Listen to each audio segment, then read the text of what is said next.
Alright, ladies and gentlemen, so today we did finally get the banner out my belly because I was up until 12:50 a.m. and I fell asleep because the news drops at like 2 a.m. Sick. But yeah, it is the Soifon, Toshiro, and Sajin banner, and I'm not gonna lie, let me move this mic away so I'm not too loud. I'm not gonna lie, I truthfully think it's a skip. May, I think you shouldn't spend a single orb realistically if you are waiting to summon for anniversary. There's part 1, part 2, probably going to be a part 3, and then if you want to include swimsuits on that, that is 2 to 4 banners that you're probably going to be summoning on.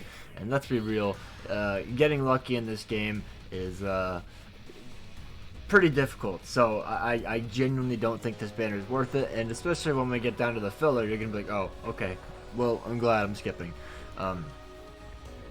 But like, yeah, so it's basically the same filler we've been seeing for a few months now. Oh, hello, I'm supposed to wake up now. Masaki and Ichin are great, but like, besides that, like, Senju's an amazing farmer, but we've seen them all in filler before. It's nothing mind-boggling. In terms of meta, Masaki has been replaced, Ichin has been replaced for, I'm talking about Guild Quest, by the way, in Guild Quest. I don't remember if Kiryu has been replaced. I want to say she has, but I don't remember. Senjumaru will just never be defeated in terms of like the best, or the fastest farmer. Her kit is just like almost flawless, but Ichigo, I mean, he's good, it's just, I don't think he's worth summoning for at all. And then Izuru, he is just terrible. Now let's go over the 3 main characters. Toshiro is still very good, he's the lead for both of his Guild Quests still. So like, if you do need him, I understand, but I don't think it's worth summoning for him at this point. Sajin is pretty much outdated in Brave Battles. Not outdated, but like, he's just been outclassed. So unless you have him duped out and all that, I don't think he compares to the Mila Roses in the meta. And then Soifon does have an alternative. It's Driscoll. I don't know if Driscoll will be better. I know last time we got the Guild Quest, Soifon was better, but now with the EX waves, I don't know. We'll have to wait and see, obviously. But Soifon is still like the best in the banner. Crazy. In terms of the banner format, every 5 steps to the guaranteed 5-star, and then there is a pity ticket on this rerun of 1 free. I love how they say free. 100 million download special. Choose a 5-star summon ticket. I don't think it's the one where you can pick like any 1000-year Blood War character going to Ichin. I'm pretty sure it's just these 3 characters. But yeah, let's go over their actual kit and all that. And like, maybe if you want to summon, but I genuinely don't think it's worth summoning. But Toshiro is a ranged Stern Ritter and no affiliation killer, no killer plus, just regular killer. Strong attack damage of 20%, strong attack recharge timeline is 12%, and then he has freeze in all of his strong attacks, including his EX and Soul Bomb. He has Team Party, Hard Attribute, Soul Reaper damage to status and unaffected enemies of 40%. He has a Berserker value of 50%, Bombardment +1, complete status immunity, damage to frozen enemies of 100%, Debilitator +5 seconds, Devastation of 50%, Frenzy +2, increased status summon chance against Quincy's, and no affiliation of 10%, Long Stride, SP boost is 80%, and weakened defense. So he is still very, very good. I think the thing that usually hinders him from what I see is the fact that he doesn't have Killer Plus, and yes, Killer Plus is a huge boost. And then the fact that his strong attacks are just kind of slow, mainly his EX and his SA2 are just very, very slow activation time. So you get stuck in place quite often. But like, he is still a good character. I'm not going to deny that. He is still a very good character. But yeah, that's pretty much it for Toshiro. And then we have Soifon. Soifon is a melee human killer plus. Notice the plus. She has paralysis and weakening on all of her strong attacks, except for her SA2, which is an SA2 boost. Thankfully, because of her EX skill, hopefully it should be fine in the upcoming Guild Quest. It was last time, so hopefully it still is now.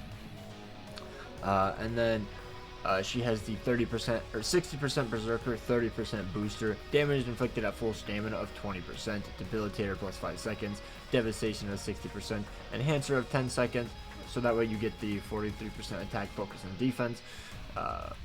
Frenzy plus 2, Havoc at 20%, increased status summon chance against humans of 10%, paralysis duration minus 100%, and then the SP boost of 80%. And then Soifon does actually have a enemy defeated bonus. Defeat 20 enemies and you get 20% team party stamina recovery. Defeat 40, you get 30% full stamina damage. And then at 60 enemies, you get the team party strong attack recharge of 20%. Unfortunately, I don't believe you can get this in Guild Quest, which is kind of annoying. I really don't know why they even made it, but I guess, you know, it's for lemon break request. That's about it, which is unfortunate. But yeah, let's go on to the next character now. Very, very good power character.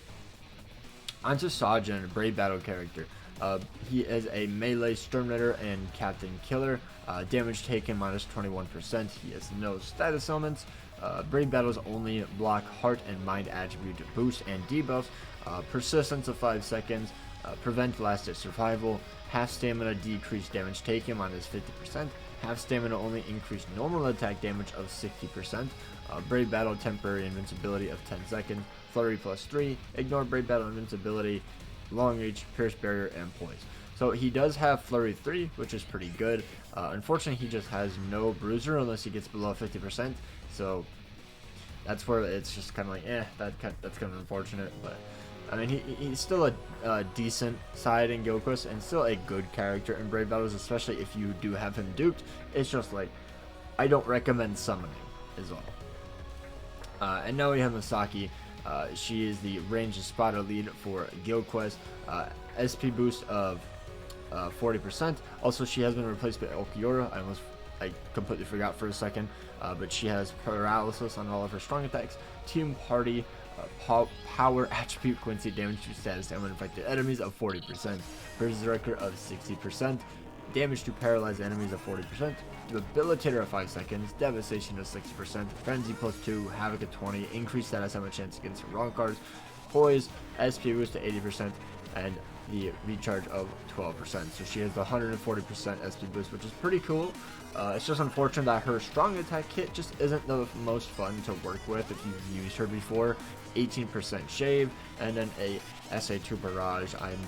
It's just not very fun. But yeah, now let's go over Ichin, and this will be the final character we actually go over. The last ones we'll just kind of blitz through. Ichin is a melee Quincy killer. SP boost of 40%, just like Masaki. He has lacerate and burn on all of his strong attacks, and he has weakening and lacerate on his soul bomb. He has Berserker of 50%, Debilitator of 5 seconds, Devastation of 60%, Frenzy plus 2, increased status summon chance against heart attribute enemies, Marauder, Poise, Rampage of 2%, so every single time you get a kill, you increase your damage by 2%, going up to 100%, an SP boost of 80%, so 120 in total, recharge minus 12%, and then weaken defense. So he is still an absolute monster. He's still arguably one of the best mind characters in the game, or arguably the best mind character in the game. It's kind of insane how crazy this unit still is. Now we have Kirio, and she's a fine character. She is mainly just a booster for ranged human with a 30% booster and then the enhanced boost, so that way you get the 43% attack, focus, and defense. Not too much to say about her though. She's just a side in Guild Quest, and outside of that, she's pretty mediocre. And then Senjumaru is just an absolutely insane farmer for link slot trials or solo link slot trials, either or. She gives super link slot potions of 5, power link slot potions plus 5, power droplets plus 10, and then power droplet drop of 30%. And she pierces Iron Skin, so you don't have to worry about the enemies surviving, besides the bosses might, but it only takes 2 strong attacks to kill. She is incredibly good. Ichigo, he doesn't really have a place in the game at the moment, besides just being a pretty good booster for either melee captain or melee Soul Reaper. But it's you don't really need him if you just use Yatru, and then it's Tenjiro or Senju and Tendra, that sort of thing, but he is a alternative option. He's a pretty good side just to mop up any of the remaining mobs or anything, or maybe the boss like 1 HP. But yeah, he's just here because he got the booster and the enhancer skill. So yet again, just another booster in Guild Quest. And then Izuru is just a Link. I'm not gonna lie. DR 20, normal attack damage is 16%. One of the best Link, probably the best Link in Bright Battles. But besides that, he just kind of sucks. So yeah, that's about it for him. So yeah, that is going to be it for the banner. Let me know if you guys are going to be summoning. I really recommend skipping this banner. There are a lot of banners coming up. I'm hearing that they're hype. I'm hearing mid-month isn't though, so that should be a pretty easy skip. But obviously we'll have to wait to see what it actually is. Who knows? My buddies could be lying.